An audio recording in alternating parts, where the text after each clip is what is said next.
আসসালামু আলাইকুম। আমি মোহাম্মদ মোস্তফা কামাল আপনাদেরকে জানাচ্ছি designyourproject.blogpost.com এর পক্ষ থেকে শুভেচ্ছা। আজকে আমরা ফটোশপ টিউটোরিয়ালে দেখব কিভাবে কাঠের উপর অথবা গাছের উপর অথবা আপনার পাথরের উপর খোদাই করে ইমেজ তৈরি করা যায়। তো আপনারা আমার ফটোশপের উপর যে ইমেজটি দেখতেছেন এটি আমারই ইমেজ কাঠের উপর খোদাই করেছি। তো টিউটোরিয়াল শুরু করার আগে আবারও বলি, আমার টিউটোরিয়াল বুঝতে সমস্যা হলে অবশ্যই আপনারা ভিডিও লিংকের নিচে কমেন্ট করবেন। আমি চেষ্টা করব আপনাদের কমেন্টের সঠিক উত্তর দিতে। আর আপনারা চাইলে আমার এই গ্রুপে জয়েন করতে পারেন। আমার ফেসবুক গ্রুপ হচ্ছে design your photo and creativity. আর আমি এখন থেকে ডেইলি মিশনও ভিডিও আপলোড করার চিন্তা ভাবনা করতেছি। আপনারা চাইলে আমার ডেইলি মিশন থেকেও আমার ভিডিও দেখতে পারবেন। তো চলুন টিউটোরিয়ালটি শুরু করি। এটা ছিল আমার টিউটোরিয়াল। তো আমি এটাকে কেটে দিলাম, এটা আমার প্রয়োজন নেই। এখন আমি যাব ফাইল থেকে ওপেন, কারণ আমার একটা খোদাই করা ইমেজের প্রয়োজন। আমি এই ইমেজটা নিলাম। এটার উইথ হাইটটি আমি আগে দেখে নিই কি পরিমাণ উইথ হাইট আছে। এটা 72 ইঞ্চি উইথ আছে এবং 48 ইঞ্চি হাইট আছে। রেজুলেশন 72 আছে, আমার প্রয়োজন নেই রেজুলেশন বাড়ানো কমানোর। আমি এটার হাইট এবং উইথটাকে কমিয়ে দিই। এটার হাইটটা আমি উইথটা অর্ধেক করে দিই। উইথটা আমি আপনার এটাকে 31 করে দিলাম এবং হাইটটাকে আমি 24 করে দিলাম। রেজুলেশন যা আছে তার রেখে আমি ওকে করে দিলাম। তো এখন একটা ইমেজ প্রয়োজন। এটা আমার ইমেজ, আমি কাজ করে রেখেছি। এটাকে আমি এখানে ধরে এনে ছেড়ে দিলাম। এটাকে আমি কনভার্ট টু স্মার্ট অবজেক্ট করে নেই, কারণ এই কারণেই করব কনভার্ট টু স্মার্ট অবজেক্ট। যখন আমি এটা বড় ছোট করবো যাতে আমার রেজুলেশন বা ইমেজের মান খারাপ না হয়। আমি কনভার্ট টু অবজেক্ট করে নেওয়ার পর কিবোর্ড থেকে কন্ট্রোল টি দিয়ে এবং মাউস সাহায্যে এটাকে আমি ড্র্যাগ এন্ড ড্রপ করে বড় করে নিলাম। এটাকে আমি কিছুটা জুম করে নিলাম। এখন এটাকে আমার রাস্টারাইজ করতে হবে, কারণ এখানে আমার ফিল্টারটা প্রয়োগ করতে হবে। রাস্টারাইজ ছাড়া ফিল্টারটা প্রয়োগ করা যাবে না। তো আমি আবার ফিল্টারে যাব। এটাকে এখন আমি ডিস্যাচুরেট করে নেই। যাব অ্যাডজাস্টমেন্ট, ইমেজ থেকে অ্যাডজাস্টমেন্ট থেকে ডিস্যাচুরেট। এটাকে আমি কিছুটা লেভেল দেই, সাদা কালো একটু করে ভালো করে নেই। আমি লেভেলে যাব।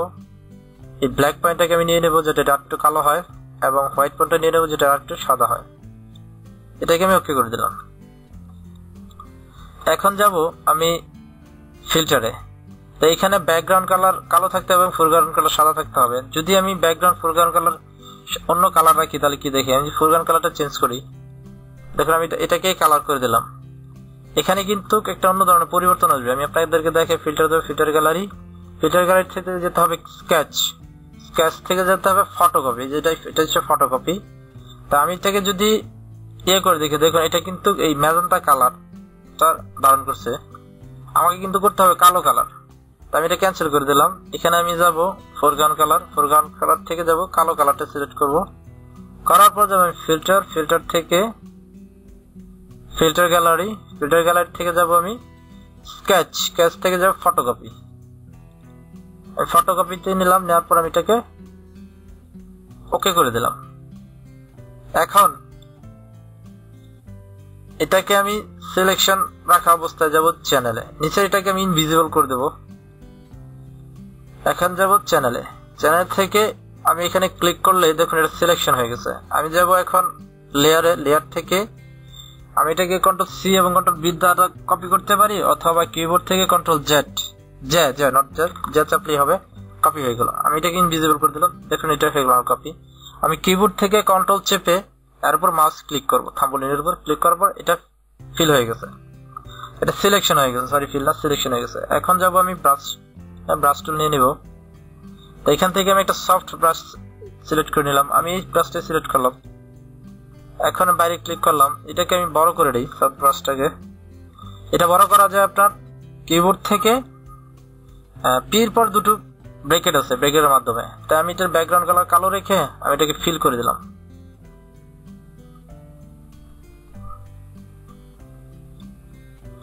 ফিল করে দিলাম। এখন আমি এটাকে নিচের এটাকে ইনভিজিবল করলাম। দেখুন অলরেডি কিন্তু এর ভিতরে ছোট ছোট কালার চলে আসছে। তো এটাকে আমি যা করব সেটা হলো আমি যাব এটাকে ডাবল ক্লিক করব। ডাবল ক্লিক করার পর আমি যাব এটার যে ব্লেন্ডিং অপশন, দেখুন ব্লেন্ডিং অপশনস ডিফল্ট, এটাকে আমি ফিল অপাসিটিটা অ্যাডভান্স ব্লেন্ডিং এর ফিল অপাসিটি আমি 0 করে দেব। এটা কিন্তু হারিয়ে গেছে, এটা কিন্তু হারাই নাই। আমি ব্যাবলনে বসে যাব, দেখুন আমার ইমেজটা অলরেডি দেখা যাচ্ছে। এখান থেকে আমি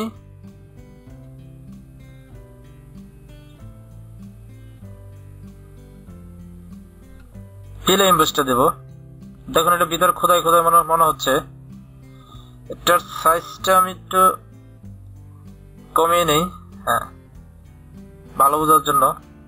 অথবা আপনারা চাইলে আমি চোজল হার্ট দিলাম এবং এটাকে আমি অ্যাম্বুশ রাখলাম, চোজল হার্টটার দিকে সফট রাখলাম, এরকম করে দিলাম। আমি এটাকে অ্যাম্বুশই দিয়ে দিলাম। তা এখানে এটার কাজ শেষ হলো। তো এইখানে আপনার এইগুলোর যে নিচের যে হাইলাইটস মোডস, শ্যাডো মোডস, এগুলো পরিবর্তন করতে পারেন। এগুলো বিভিন্ন ধরনের ইয়া করে দেখতে পারেন। আমি এটা নর্মাল দিলে কিরকম দেখা যায়, এটা নর্মাল এক ধরনের দেখা যাচ্ছে। এই যে গ্লোস কাউন্টার, এগুলো পরিবর্তন করে দেখতে পারেন। এগুলোর ফলাফল এক ধরনের দিবে। তো আমি এটাকে এইটাই রাখলাম, নর্মাল যেটা ছিল, এবং এটাকে আমি স্ক্রিনে রাখলাম, স্ক্রিন রাখলাম। এখন ওকে করে দিলাম। দেখুন আমার কিন্তু ইয়ার তৈরি হয়ে গেল। এটা দেখতে বোঝা যাচ্ছে একেবারে ইয়ার মতো, অর্থাৎ খোদাই করা ইমেজের মতো। আপনি চাইলে এটাকে অন্য ধরনের আরো করতে পারেন। আমি নিচে যে এটাকে সিলেকশন রাখা অবস্থায়, এটাকে যদি আমি আবার সিলেকশন রাখা অবস্থায় যদি যাই, আবার এখানে যাবো, চ্যানেলে যাবো, চ্যানেল থেকে এখানে ক্লিক করব। করার পর আমি এটাকে কন্ট্রোল জে দিব, একটা নতুন কপি আসবে। সরি, এটাকে না, সরি এটাকে সিলেকশন রাখা অবস্থায় কন্ট্রোল জে দিব, নতুন একটা কপি আসবে। আমি এটাকে আবার ক্লিক করা অবস্থায় কন্ট্রোল আই চাপলে আমি কন্ট্রোল শিফট আই চাপলে ইনভার্স সিলেকশন হবে। এখন যদি আমি এটাকে কালার করি, সরি,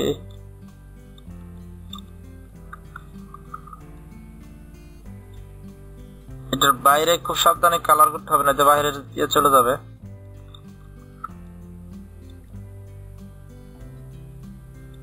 ওকে, দেখুন এখন যদি আমি এটা ডিসিলেক্ট করলাম, করার পর আমি এটাকে এটার উপর নিয়ে আসলাম। এটার উপর নিয়ে আসার পর আমি এখানে ডাবল ক্লিক করলে এইখানে যে ব্লেন্ডিং অপশনের অ্যাডভান্স অপশনটা, এটাকে আমি ইয়ে করে দিলাম। এখন আবার ইনার ইয়েতে গেলাম, ব্যাবলন অ্যাম্বুশে গেলাম। এটা ডেপথ আমি একটু বাড়িয়ে দিই,